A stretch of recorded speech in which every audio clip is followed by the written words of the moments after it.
What's up, everyone? It's your boy Norrin Radd89 here, bringing you another Radd movie review. As today we're going to be talking about Ryan Coogler's latest film, Sinners, which is a supernatural action thriller that just came out this year. And I know I'm a little late to the party. I did wait for streaming on this one. I didn't get a chance to go see this one in theaters, so I waited for streaming. Finally checked it out, and like I said, today you're going to hear my positives, the negatives, the rating, and then I'm going to send you all home. So let's do this. Roll it.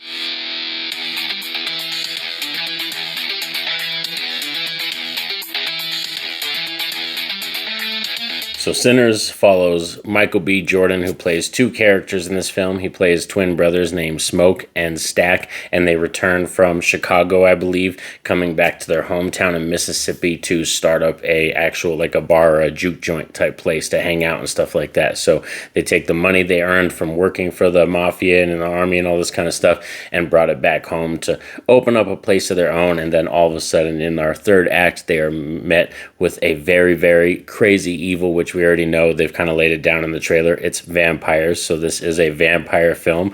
And in terms of positives right away, let's get into it, is that Ryan Coogler knows how to do a period piece. Like, this film immerses you in that time period of the early kind of that Prohibition era, you know what I mean? The cars, the setting, the costumes. It looks very beautiful. It's awesome to look at. And like I said, in terms of the period piece setting, Ryan Coogler does a great job of sucking you in. And even when it comes to the acting across the board, it's fantastic. Michael B. Jordan as our two characters, Smoke and Stack. He does a great job playing these two brothers.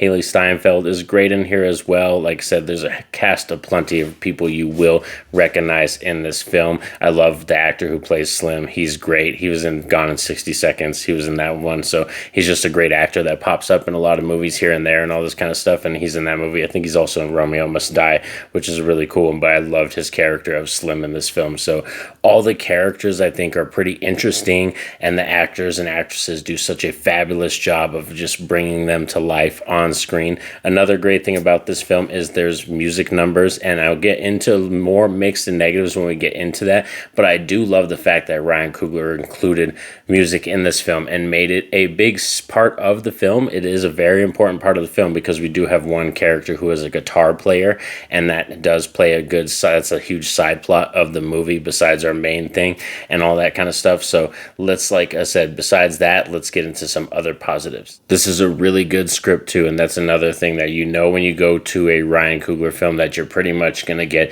a really great script because he knows how to write characters. He loves bringing his characters to life, and the dialogue oftentimes feels so natural and it feels real for whatever moment or whatever time they're in, or even if it's in something like said Marvel, because he did the Black Panther movies and stuff like that, also did Creed and everything, and was famous for writing those films. And like I said, when you watch those movies, you can feel the authenticity of his characters, and that's the same thing in this movie. I think he does a great job with the script in bringing all these characters to life, and like I said, the actors and actresses elevate it even more because their performances are fabulous. So I am talking this film up quite a bit, but there are some mixed and negatives I have with this film, and let's kind of get into them right now just to really get into the nitty-gritty. One thing is, I do love the fact that we have music numbers in here, but we have 3 total, and I think you could have took one out. So I think it's one too many, and I think that's just for padding the runtime. So like I said, we have 3 music numbers in this film, and I think you could have easily took one of them out of the film, but like it does add to the runtime, which is another negative I'm going to say, is I think this film is a little overindulgent in terms of the runtime. It's 2 hours and 17 minutes, and I think you could have executed the same plot and the same storyline and the same effect of this movie. You could have done it in like an hour and 55 or 2 hours. So trimming off about 17 to 20 minutes, I think would have been perfect, because like I said, I think this film gets a little overindulgent. Also, when I'm talking about the pacing and also the length of the film, there is a segment and sequences in the middle of the film, kind of more of the beginning of the third act before we get into the climax and everything, where they rehash and kind of recycle the same scene over and over. And that's another thing that kind of pads out the runtime, where I'm like, it just doesn't have enough action, where I'm saying this is a horror action thriller, but it is much more a period piece. And I feel like this is one of those films that when you watch it, you could almost see a version of this film that doesn't have the vampire stuff in it, and it would hit even better. And that's another negative that leans right into it. This is horror light, where I love the fact that it's a horror film. I love vampire stuff, and this is a really good film and definitely worthy of top 10 horror. Like I'm telling you right now, in terms of vampire stuff, this is worthy of a top 10 vampire list, because it is that good of a film, but it is still horror light, where for me, there's not enough gore moments and not enough scares and gripping, like that factor of where you want it. Like there is stuff that happens in the third act, and it does go to really cool places.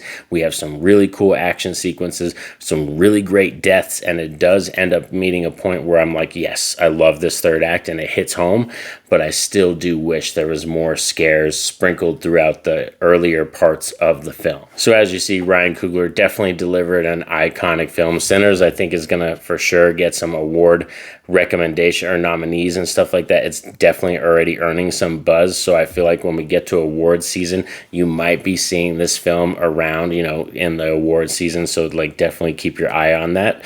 But in terms of my Radd rating from your boy Norrin Radd 89, Sinners is gonna get an 8.5 out of 10. Like I said, this is a very strong, very great vampire film with some really good characters and a really good script behind it. It's just, for me, it's a little horror light, and like I said, still too long. Like I can easily see where you can trim out a good 17 to 20 minutes of this film and tighten it up, and it would be much, much better. But these are just my thoughts and my opinions on Sinners. Please let me know down below in the comment section, what are your thoughts? And there's no excuse not to watch this film. It is currently streaming now. You can go out and check this one, so make sure you swing over to, I believe it's, don't quote me on it, I think it's HBO Max. If I'm wrong, I'm going to have to check it out, but I'm pretty sure it's on Max. That's where you can check out Sinners right now.